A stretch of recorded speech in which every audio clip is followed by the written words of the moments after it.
Good evening, everyone. Time for another silver update. This is the 1-minute chart of silver provided by netdania.com. You can see we're at 3113. We got a nice little break out of the gate here on the Asian Open, and we've jumped up above 31. Now, the target price I'm looking for here is going to be that 32 figure. It's not on this chart. We're going to go out about to the 8-hour, maybe the 4-hour, all the way out to the 8-hour to see that line. And we're coming very close to that line. If we get through that and get to 32 or so, then clearly that's going to be a move out of that line. Now, a lot of people are concerned about this being overextended. You have to remember that these lines here are 8-hour lines. So if you look at the move here that we had back in the September SmackDown, you can count up these 8-hour lines here. You've got 1, 2, 3, 4, 5, 6, 7 or so. My count may be off, but roughly 7 8-hour periods. So that's roughly a 56-hour period, or about 2 trading days. And you can see during those 2 trading days, the price of silver moved from roughly $40 or so down to about $26. So roughly a $13 move in the course of 56 hours. So in light of that type of move, you can see that these moves that we're having here, although they seem dramatic in regards to the recent past, these are actually very, very small moves in regards to the historical past. And so if we move out to the daily, we can even get a better picture. Again, we're just in little tiny moves here, and I expect that since we're through this line here, although we're not through this line, when we've cleared both of these lines, we very well could see. I said in the last couple days that 3250, we could move there very rapidly. We could also move 34, 36, or even break through this line very rapidly. It's not that unusual for silver to move up very quickly. You can see on these, we didn't get rapid up moves as this move, but we did get a series of many, many moves up, and then of course these huge moves down. So it wouldn't be surprising at all to me to see very dramatic up moves as we begin to accelerate to the upside. Now let's go over to some questions of the night, and first one here is China's gold ETF, and this is from Eminence. Hi, brother. Hi from Australia, Brother John F. Big fan of your show and site. Just wanted to share this with you. And it's a link to the India Times. Seems China is about to launch their own gold ETF later this year, perhaps coinciding with the August 31st relaunch of the Shanghai Gold Exchange. I've been pondering what this would mean for global gold investors having the options of Western paper gold and soon also Eastern. According to one of the articles above, the price of these Eastern ETFs will be tracked against the SGE spot price. I think that's the Singapore spot price. Correct me if I'm wrong. This, coupled with the recent acquisition of the LME by China's HKE, would give China much greater influence on the spot prices of precious metals and metals in general. Perhaps even the muscle to ignore Western price manipulation or partake in a little manipulation of their own. It's no secret China aspires to increase their gold reserves to challenge the hegemony of the U.S. petrodollar, and a low buy price could only speed up the timetable to realize this ambition. Also, a carefully orchestrated bull run with some opportune buy-in dips could only bring us closer to that fateful day that the shelves are all bare at the COMEX, if they are not already, leaving the Chinese gold ETFs as the only option on the block. Kind regards, Eminence. Now, that's a very good point. You have to remember that a gold ETF or a stock or a bond or any paper instrument, there's nothing inherently illegitimate about this instrument. It's only dangerous when you have a breakdown of trust or a breakdown of morals. In other words, when there's a potential for fraud to be committed. Now, it's quite possible that the Chinese could come out and try to launch an honest and verifiable ETF. We've already seen this sort of thing happening with the Sprott physical silver ETF. The trades significantly above the spot price. There's a premium there, and I think that's just pretty much a trust premium. So there's nothing inherently wrong with having shares in gold that's held by someone else, as long as you can trust that party. Now, there's a lot of things they could do to establish the trust. As Jason Hommel has pointed out in his criticisms of the silver ETF, it's not really that complex of a matter to get a camera and go down and film the bars. So this could be, if one wanted to be, there could be a vault that is on 24-hour live camera, and people could watch it. And there's just, if you're creative and think about it, there's a lot of things that you could do with encrypted passwords and all kinds of stuff. We have the technology now to guarantee an honest market. If the Chinese did that, then yes, there's no doubt that they would probably take over gold and silver trading. Whether that's their goal, I don't know. Next question, and this is from Molecular. Hi, Brother John F. I've been following your channel for quite a while, and more intensely so since you started mentioning Bitcoin regularly.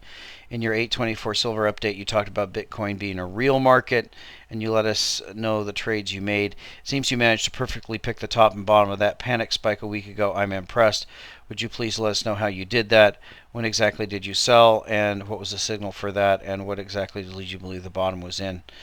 Cheers. Keep up the awesome work.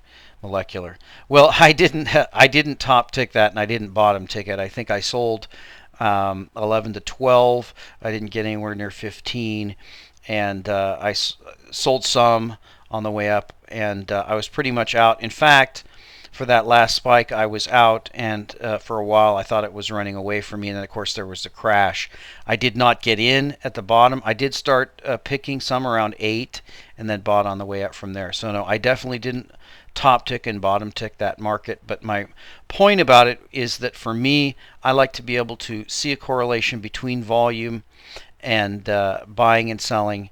I like to see real-time in sales, and of course the stock markets, which I follow very closely, and also these metals markets, that information's not available. There are so many dark pools in these other markets, and dark pools are monies that are being traded off market.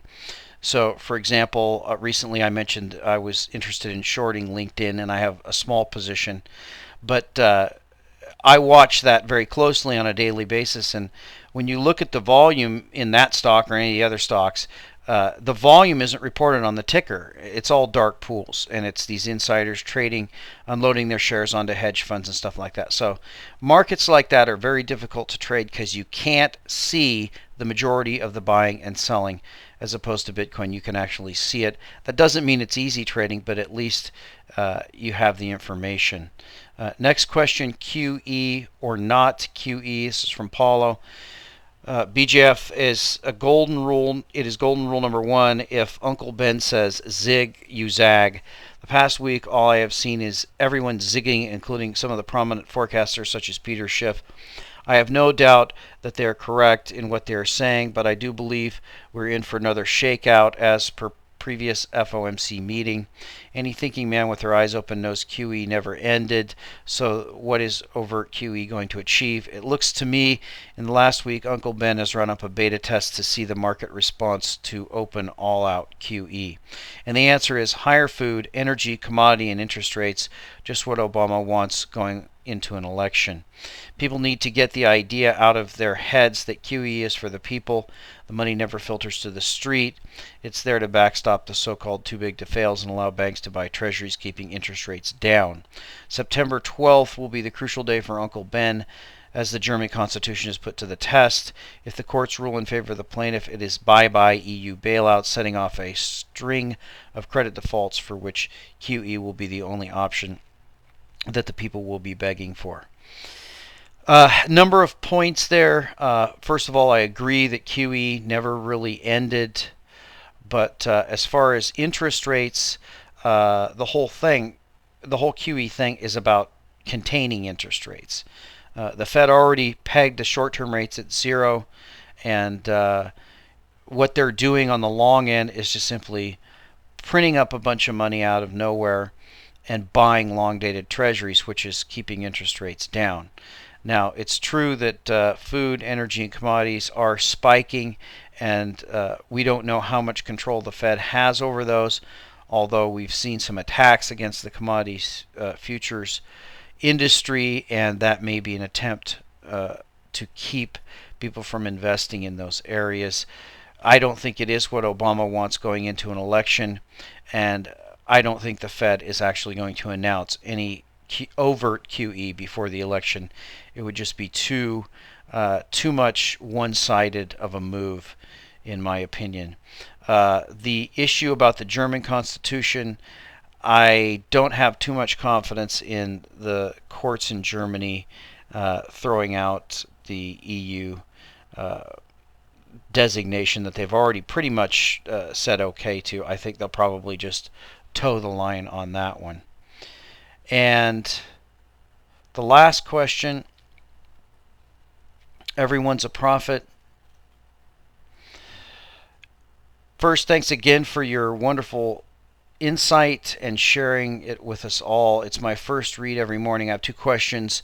This past few days, everyone from Eric Sprott to Peter Schiff to the lady in the school cafe is calling a bottom in the silver market. I'm surprised, since we all know the market is manipulated.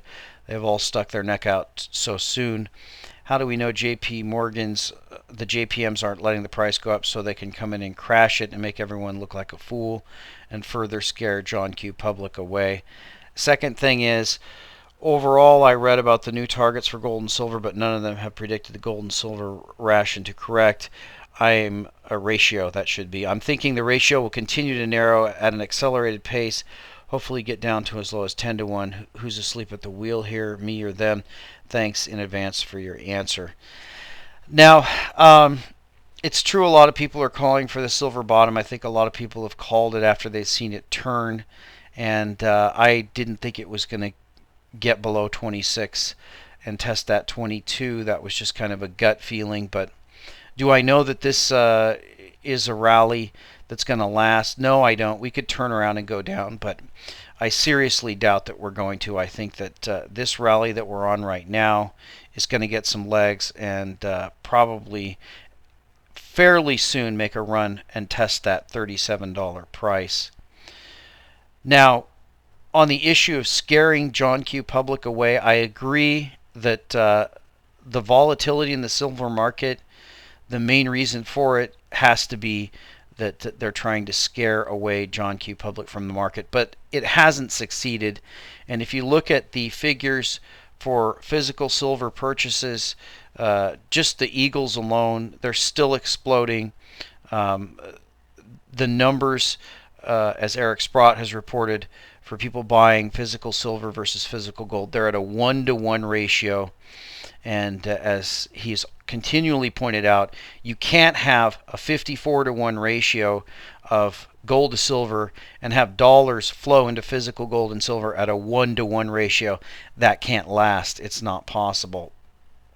So is the news right? Are the people who are coming out now calling for, well, they're not mainstream media, but are they going to be correct in their call? Well, I know that they're more accurate than the rest of the mainstream news. I don't know if you saw the article that we had on the Court TV lady. Nancy Grace, I think is her name.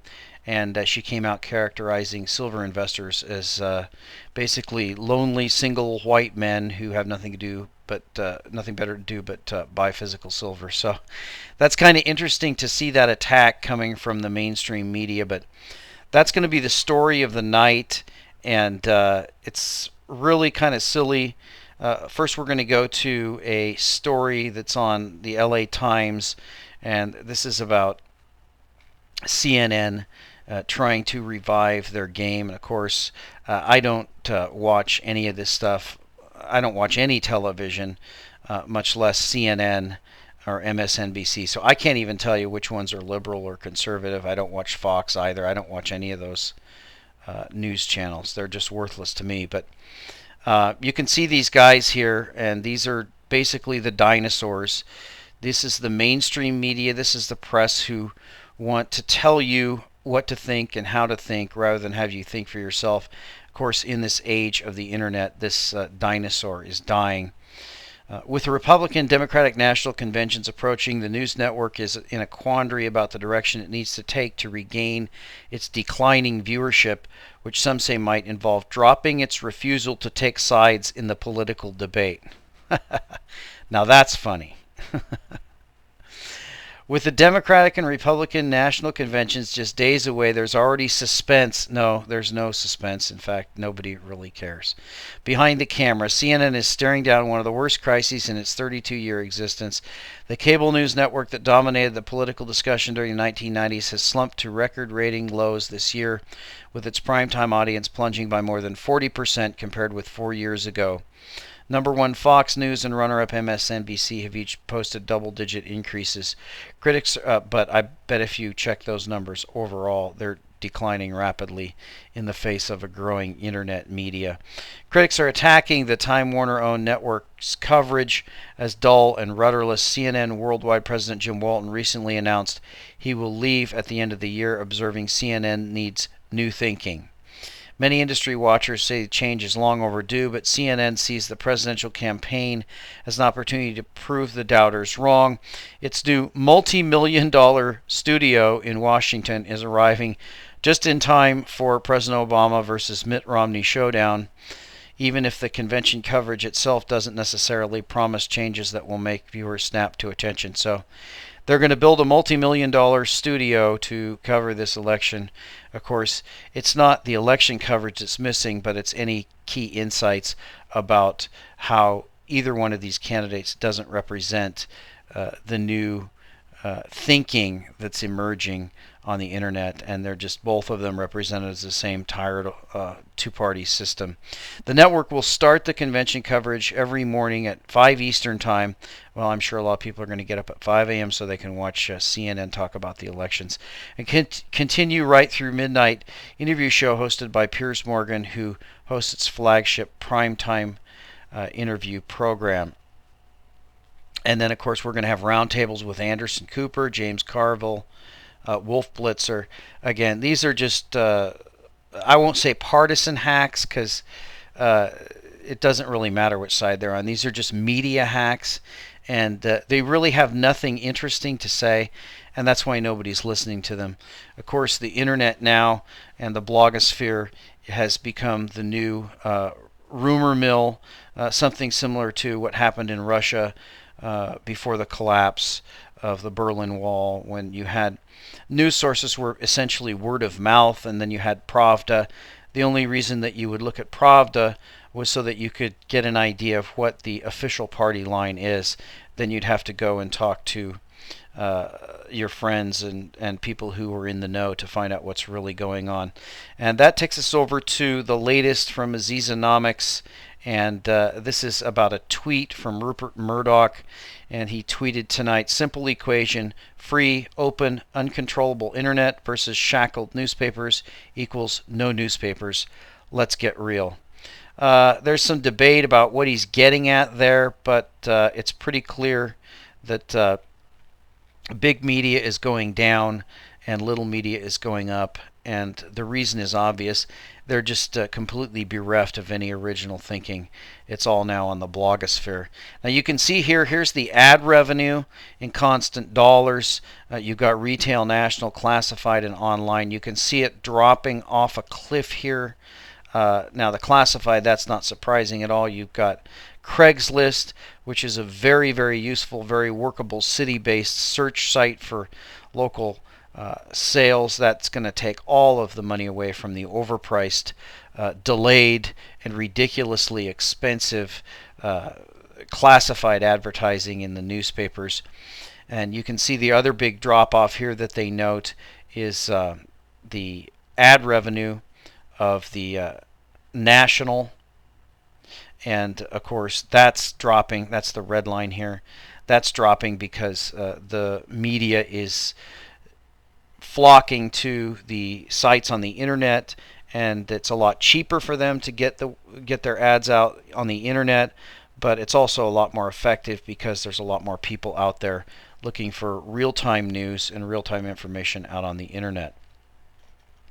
And I'll read a little bit of this. A beautiful post from Murdoch disclosing fully and unashamedly the big media agenda, the use of the state power to shut down more efficient and better competition. Quick reminder of the facts: newspaper advertising revenue is falling off a cliff. This is creative destruction, and creative destruction is a wonderful force for growth and development. Times change, societies change, fortunes will be made, and fortunes will be lost. It's in the immediate interest of the entrenched big media elite. Now you have to remember that these people are representatives of the elitists. They're funded by the elitists. They say exactly what the elitists want them to say, and they don't say anything else. So people know that, and they're leaving them, and they're searching out their own media sources. To harness the power of the state to create draconian laws to snub out the copy and paste new media culture that has developed, because that opens up a whole new revenue stream: litigation. If you can't earn your millions, you might as well litigate your way to them. But big media could be spending their money on creating and monetizing compelling products and content delivery systems that make people want to buy, rather than trying to legislate and litigate their way to success. Look at Steam, look at Spotify, look at iTunes and the App Store. For all of the draconian measures that might be put in place to control the internet, if big media's product sucks, people will still not buy it. Newspapers can survive by being creative and compelling. I have my doubts about that. Murdoch, just because your revenues are nosediving doesn't mean we should all lose our freedom to pay for your success. And so, excellent article on Azizonomics. Clearly, the blogosphere and the new media, the internet, it's quicker, faster, smarter, more insightful, cheaper, better to advertise on, reaches more people, is worldwide, and this is it's not even a fair fight. So the big media is going down, and they're still kind of fighting to deny their fate and not be taken down with the ship, but clearly they're going down. Their shares decreasing year after year after year. Could they turn it around? Yes, of course they could turn it around if they just started doing real news and having honest editorials and covering things that people are interested in. But of course they're not interested in doing that because they're all bought and paid for shills for the big media, or the big elite controllers of all the Western banking-based systems that we're all under. So they're not going to do that. They're just going to go out, probably not with a bang, but with a whimper, as they just kind of wither away and die, and the new media increases, which is the internet. So back to the silver price, you can see we're rapidly accelerating into this 32 area. We've got these two important downtrend lines that we need to get through. 32 is going to be the price that clearly seals that we're in a new uptrend, and from that point, really, the next stop is going to be all the way up at 38. It is quite possible that we will move very rapidly in the manner that we came down. It's not as likely, but don't be surprised that if in the next few weeks we actually move up to 32, 34, 36, and even possibly 38. And we'll talk to you next time.